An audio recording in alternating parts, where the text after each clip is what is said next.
Halo Sobat Yosudarso, salam Lokorisa, generasi cerdas, terampil, dan berkarakter. Tapi pun, Sobat Yosudarso, ada yang sudah tahu tentang kampus ministry? Mungkin saat ini bagi teman-teman yang menonton video ini, mungkin sudah ada yang tahu tentang kampus ministry itu seperti apa, dan mungkin juga ada yang baru mendengar. Nah, kampus ministry secara umum yaitu lembaga pelayanan yang di dalamnya itu ada kegiatan-kegiatan. Nah, kegiatan itu bisa seperti rekoleksi, lalu retret, lokakarya, dan kegiatan-kegiatan keagamaan lain. Dan biasanya juga pengalaman saya ketika kuliah, kampus ministry itu berada di perguruan tinggi, di kampus-kampus. Dan kali ini sungguh istimewa bagi Sekolah Yosudarso karena kampus ministry ada di Sekolah Yosudarso. Dan kali ini saya dan teman-teman SIS Project akan membahas kampus ministry. Kampus ministry Yosudarso, versinya Yosudarso. Nah, seperti apa? Mari kita ikuti langsung bincang-bincang kita hari ini bersama narasumber kita, koordinator kampus ministry di Sekolah Yosudarso. Siapakah beliau? Ada Bu Ivana. Oke, baik, selamat datang Bu Ivana. Terima kasih sudah mau hadir untuk kita berbincang-bincang bersama mengenai kampus ministry. Gimana Bu Ivana kabarnya? Baik Pak, terima kasih karena sudah undang saya untuk berbincang-bincang di SIS Project ini.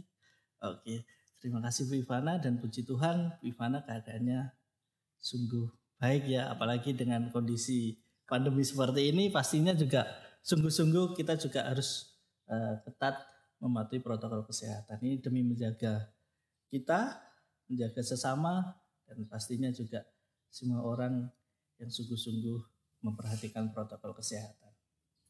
Oke, nah Bu Ivana, tadi saya di awal sudah menceritakan mengenai kampus ministry nih.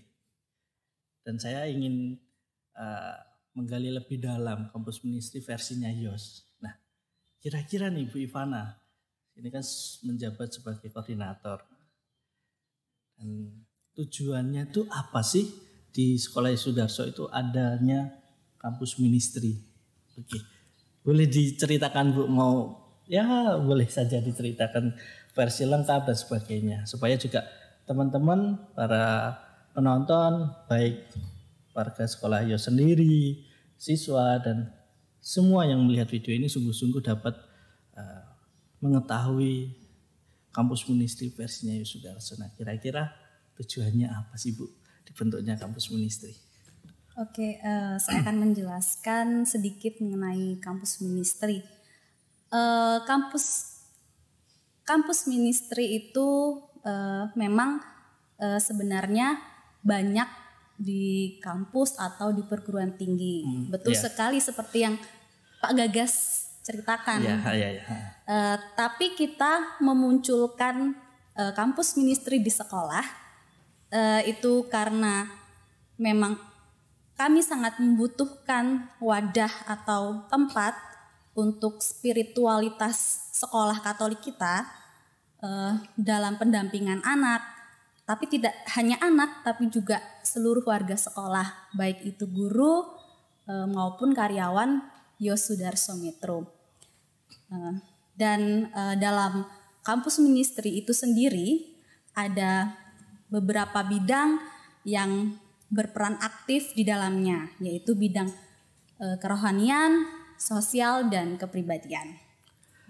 Oke, dari penjelasan Bu Ivana sudah jelas sekali ya, sungguh istimewa kampus ministry yang di Yosudarso ini. Benar. Karena sekali lagi di Yosudarso tidak hanya mengembangkan soal akademik, tetapi memang sungguh-sungguh antara akademik, perasaan itu sungguh-sungguh harus seimbang.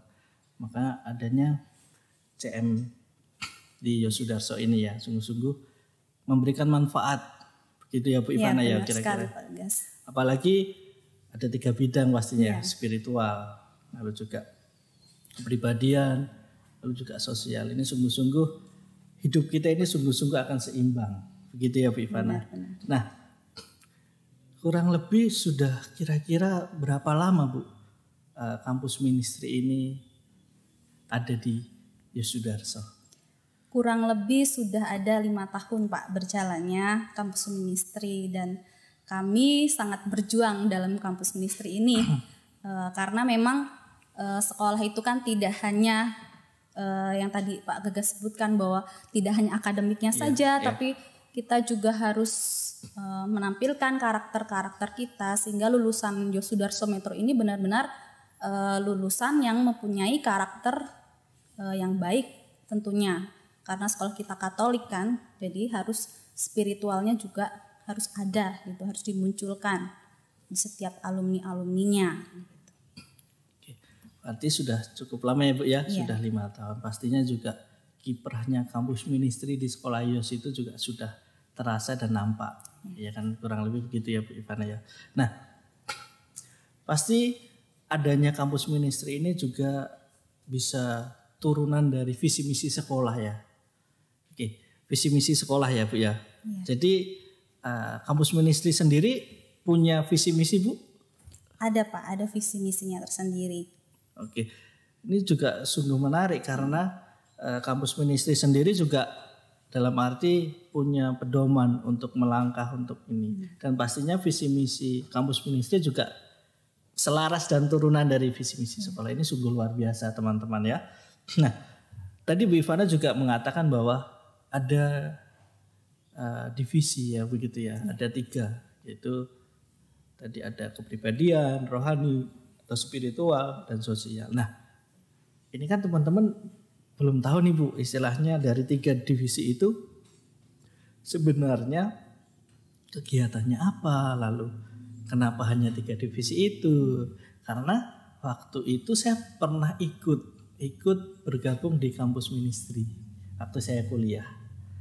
Dan di sana memang ada beberapa divisi, misalnya nih soal divisi jasmani, itu soal olahraga, karena olahraga kan juga sangat penting bagi kita. Nah, kenapa sih kok dia hanya 3 divisi itu kan begitu. Nah, Bu Ivana juga bisa menjelaskan nih divisi itu tujuannya, fungsinya apa, lalu bisa disampaikan juga kegiatan-kegiatan yang selama ini sudah dilakukan. Nah, monggo Bu Ivana, supaya teman-teman juga semakin jelas begitu aja. Ya. Silakan Bu Ivana. Iya Pak Gagas, baik. Kampus ministry itu memang ada 3 bidang pelayanan. Mungkin latar belakangnya sebelum adanya kampus ministry sudah ada bidang-bidang tersebut. Ada bidang kerohanian, sosial, dan juga kepribadian. Nah, kemudian karena berjalan masing-masing, kami membutuhkan tempat, makanya dibentuklah kampus ministry. Nah, di dalam bidang-bidang itu, divisi-divisi itu, saya mungkin akan menjelaskan satu persatu ya. Oke, boleh Bu. Agak lama nggak apa-apa ya. Bu, ini memang waktu untuk kita bersama kok gitu. Untuk divisi yang pertama itu kerohanian, itu yang paling penting kan, karena sekolah kita Katolik. Nah, itu biasanya yang berperan aktif itu guru agama ya. Tapi juga mungkin disertai dengan guru-guru lain. Tapi yang paling utama itu adalah guru agama. Dan dalam kerohanian itu pastilah yang layanan yang diberikan yaitu tentang kerohanian ya. Mungkin untuk mengembangkan spiritual siswa-siswi dan juga guru-guru serta karyawan di Yosudarso Metro. Sekalian dan kegiatan juga ya Pak? Oh sekalian aja Bu, nggak apa-apa supaya nyambung. Kemudian kegiatannya itu banyak sekali. Saya mungkin akan mencontohkan beberapa ya. Ya beberapa. Ada rekoleksi, kemudian ada retret. Retret itu setiap tahun diadakan di kelas 12. Kemudian ada juga misa, karena kita sekolah Katolik tentunya kita mengadakan misa, itu sangat penting. Jadi kita memiliki banyak sekali peralatan misa Pak. Jadi sudah lengkap sekali, jadi kami juga bisa berperan aktif mengkoordinatori dalam setiap misa gitu. menyiapkan segala macamnya.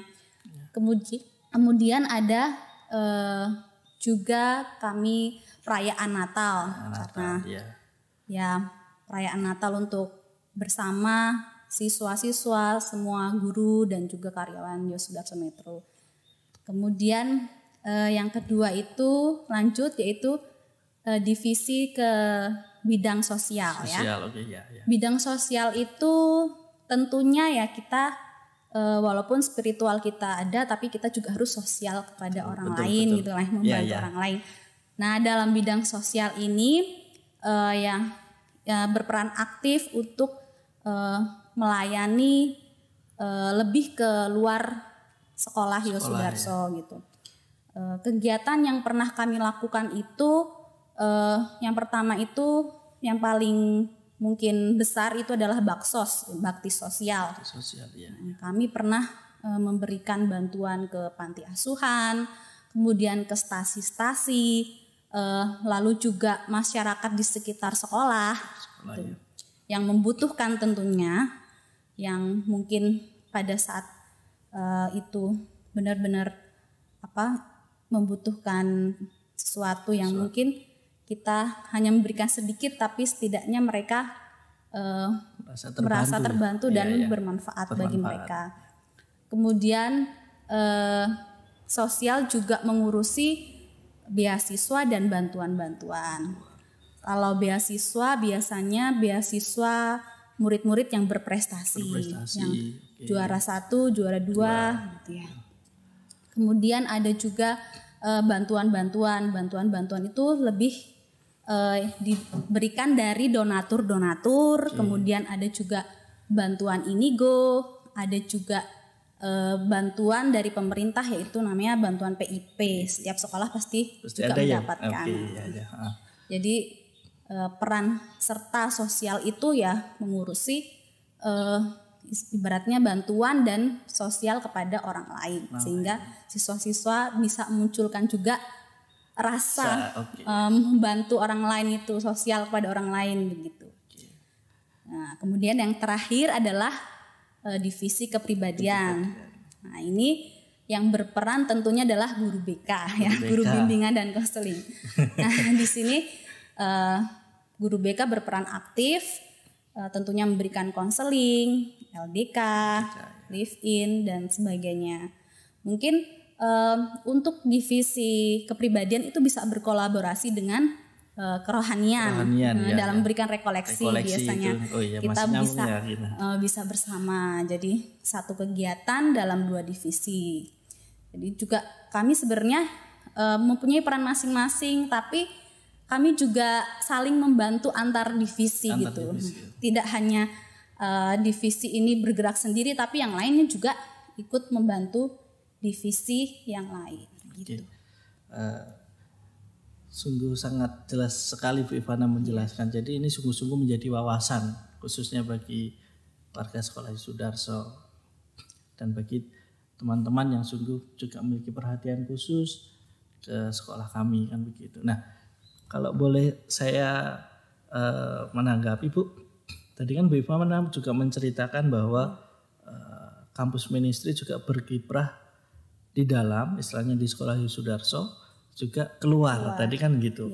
Nah, jadi bagi teman-teman itu kampus ministry ini tidak hanya memperhatikan atau berkegiatan hanya di Yosudarso, di sekolah Yosudarso, tetapi juga ada pelayanan kampus ministry ke pihak luar.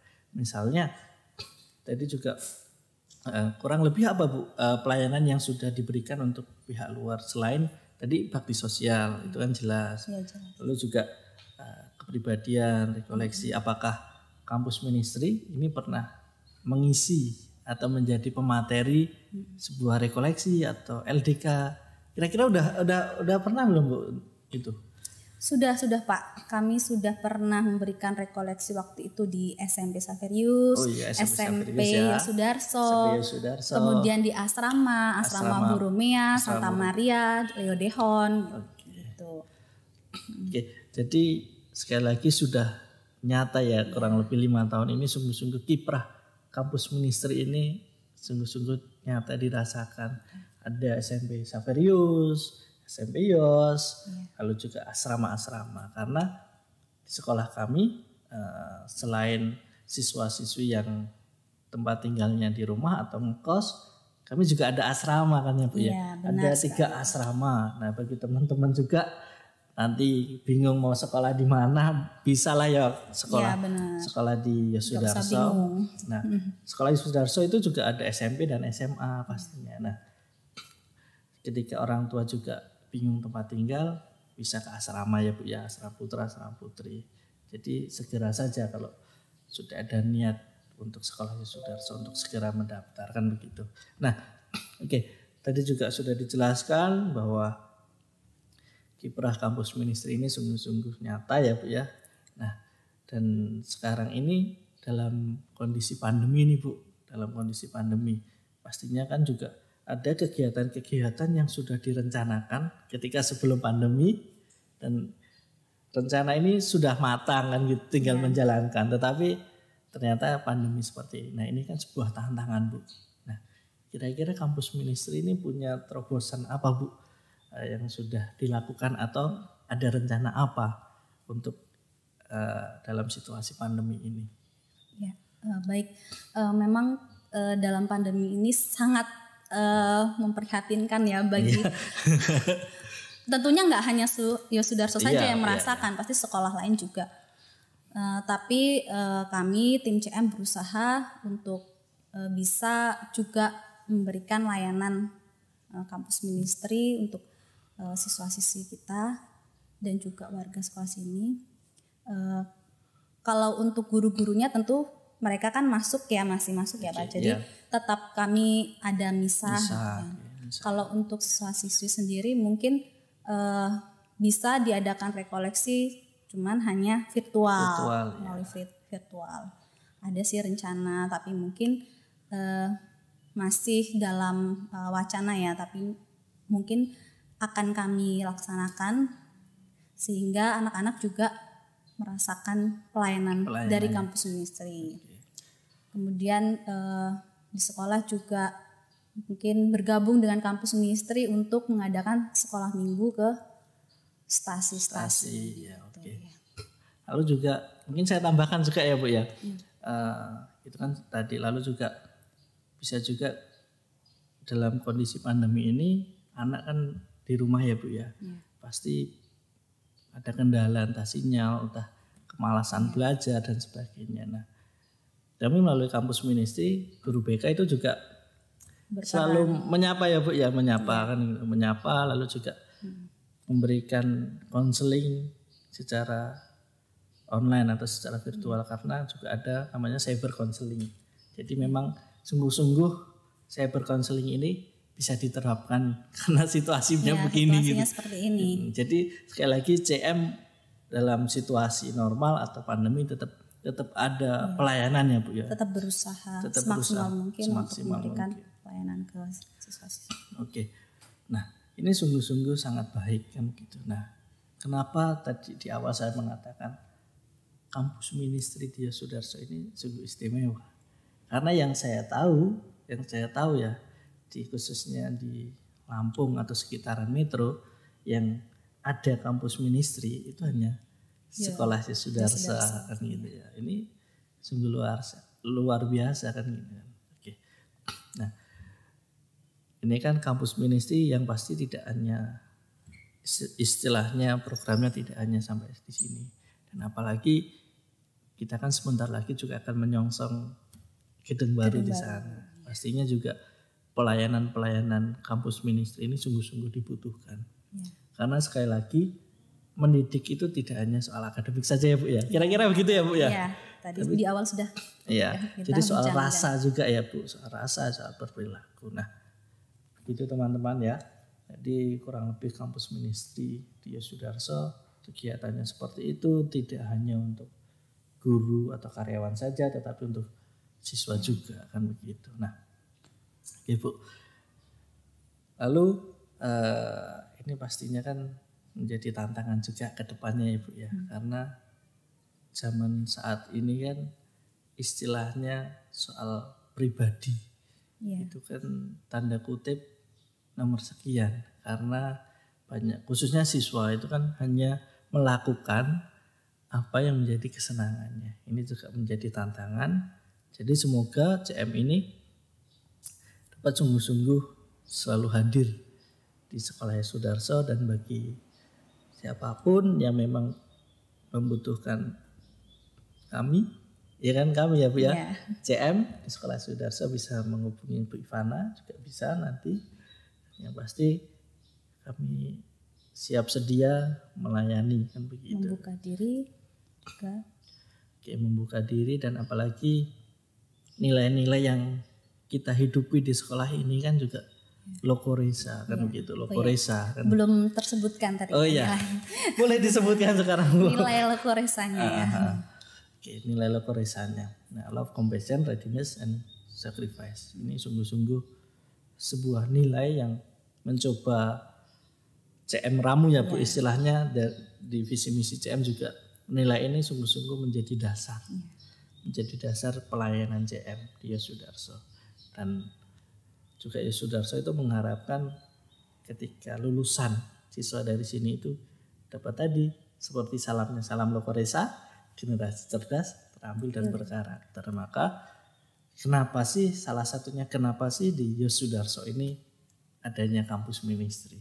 Jadi yaitu supaya juga punya kecerdasan, punya keterampilan, karena kita nantinya hidup ini harus bekerja, dalam arti begitu harus punya keterampilan dan karakter.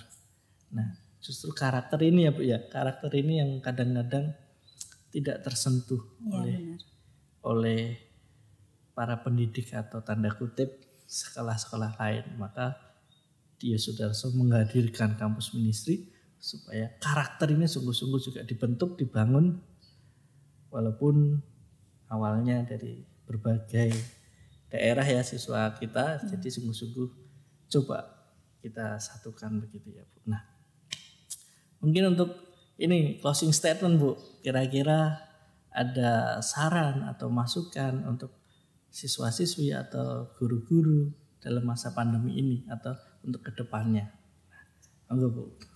Oke, pesan mungkin ya dari saya untuk semuanya.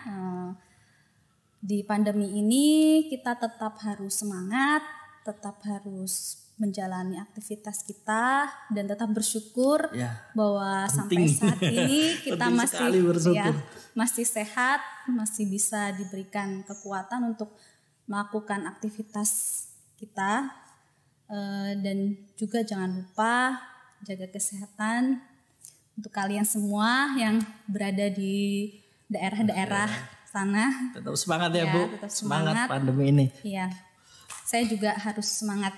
Saya bilang semangat, saya sendiri nggak semangat kan. Harus begitu. Memang istilahnya sebelum kita memberi semangat orang lain, kita harus semangat dulu. Juga, gitu. Supaya kita dapat mempengaruhi orang lain. Mentransfer energi semangat itu juga. Oke. Nah, itu sarannya ya Bu ya, pesannya. Jadi sungguh-sungguh kita harus menjaga semuanya untuk situasi saat ini. Dan pastinya Yesudarso, Sekolah Yesudarso itu ada SMP dan SMA. Lalu juga bagi teman-teman yang ingin tahu lebih jauh tentang Yesudarso, bisa tonton channel YouTube Yesudarso Metro. Di situ juga sudah ada beberapa video mengenai gambaran sekolah baru, lalu program-program unggulan apa aja nantinya ketika sudah normal. Lalu juga banyak sekali seputar-seputar pendaftaran ya kan BPDB. Nah, ini juga sungguh-sungguh silakan teman-teman semua bisa dilihat di channel Yesudarso Metro. Oke.